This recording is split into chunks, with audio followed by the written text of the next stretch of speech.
A falência mais perigosa que existe não é a financeira. A falência mais perigosa que existe é a perca da perspectiva. A perca da fé é a perca da esperança.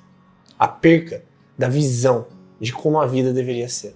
O descrédito com relação ao futuro, isso arrebenta qualquer pessoa. A verdade é que a incerteza sempre fez parte da vida. Isso não é só com você ou só comigo. Isso também foi com os nossos pais, com os nossos avós, com os nossos bisavós, com os nossos trisavós. Não existe uma segurança eterna, uma estabilidade absoluta sobre como as coisas de fato vão ser para todo mundo. Alguém que está muito bem hoje pode não estar amanhã. Alguém que está muito mal hoje pode estar muito bem amanhã. O que define a nossa vida é a capacidade da gente continuar em pé e caminhando em direção àquilo que se deseja. Então, a pergunta que eu te faço é: será que talvez o que esteja te faltando hoje, o que esteja gerando toda essa dor, esse caos, essa falta de motivação, de desejo, de vontade, não está relacionado com a sua incapacidade de enxergar o futuro? Todos nós já nos frustramos com metas e objetivos. Todos nós já colocamos as coisas no papel, tentamos algumas coisas e no final nos decepcionamos. Assim também é muitas vezes com a vida amorosa. Entregamos o máximo, nos tornamos o melhor. E mesmo assim, as coisas acabam dando errado. Eu te entendo, mas se o passado te destruiu, talvez o melhor remédio que você tenha seja imaginar que o futuro pode ser melhor. E usar o presente para se desfazer das dores, dos traumas, das dificuldades e aprender tudo aquilo que é capaz de te levar adiante. Você entende? Existe uma frase que eu gosto muito, é do Winston Churchill. Ele diz basicamente o seguinte: quando você está no meio do inferno, tudo que você não pode é parar de caminhar. E isso também é para mim e para você. No fundo, continuar se movimentando, mesmo nos dias difíceis, é uma prova de resiliência.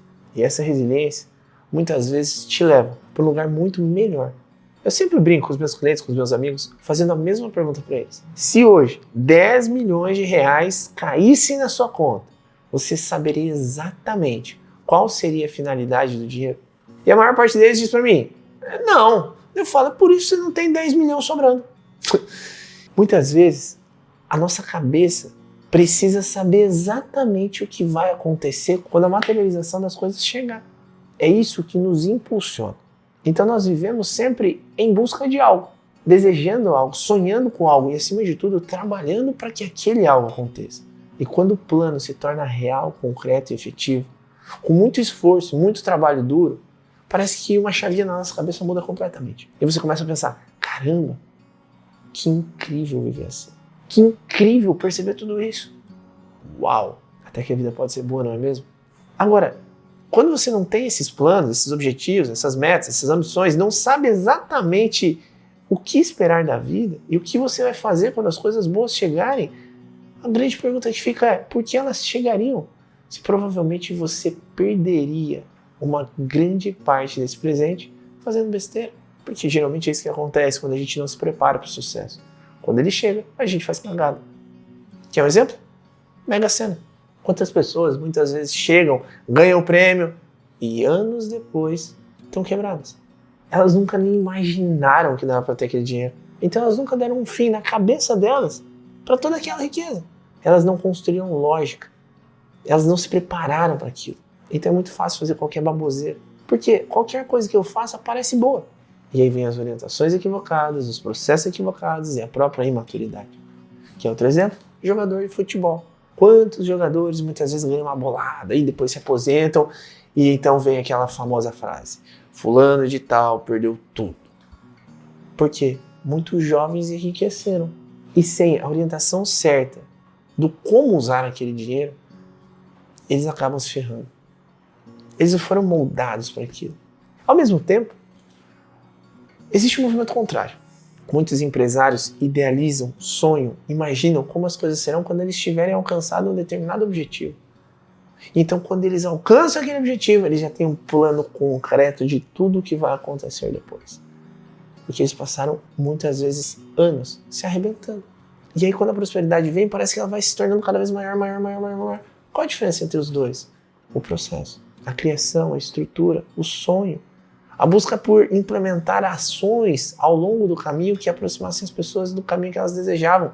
E, acima de tudo, o não perder a capacidade de sonhar. Então eu te pergunto, será mesmo que você está fazendo todo o necessário para que a sua vida aconteça? Será que você está conseguindo pelo menos parar 2 minutos e imaginar o seu futuro quando você tiver tudo aquilo que você deseja, como você vai fazer? Eu não estou te pedindo para perder o dia inteiro sonhando. Até porque é muito mais sobre transpirar do que sobre se inspirar. Sabe? Aquele velho jargão, 90% transpiração, 10%. É tipo isso. Nos sonhos é a mesma coisa. Você sonha 10% do tempo, nos outros 90% você executa para chegar até lá. Mas eles precisam andar de mãos dadas. Se você perde um, muitas vezes você não consegue ver sentido no outro. E então você desiste. Percebe que não é bem sobre o dinheiro, mas é sobre a perspectiva. Olha, eu quero muito te dizer que a sua vida pode ser muito melhor. Que você pode chegar muito mais longe. Que as coisas podem acontecer de um jeito muito mais incrível. Só que para isso, você vai precisar se comprometer com uma mudança. Uma mudança de perspectiva, talvez de hábitos, talvez de rotinas. Talvez você precise investir em desenvolvimento pessoal, em conhecimento, em crescimento. Talvez você precise se transformar. Talvez você precise olhar para dentro e reconhecer que você não é perfeito. E ainda existe muita coisa para ser melhorada aí dentro. Se fizer isso e buscar realmente um caminho certo de ajuda, tudo vai se tornar muito melhor. Eu te garanto. Pensa nisso. No fundo, o futuro pode ser melhor. Que Deus te abençoe. Lembra de curtir o vídeo, se inscrever no canal. E a gente se vê por aqui muito em breve. Tchau.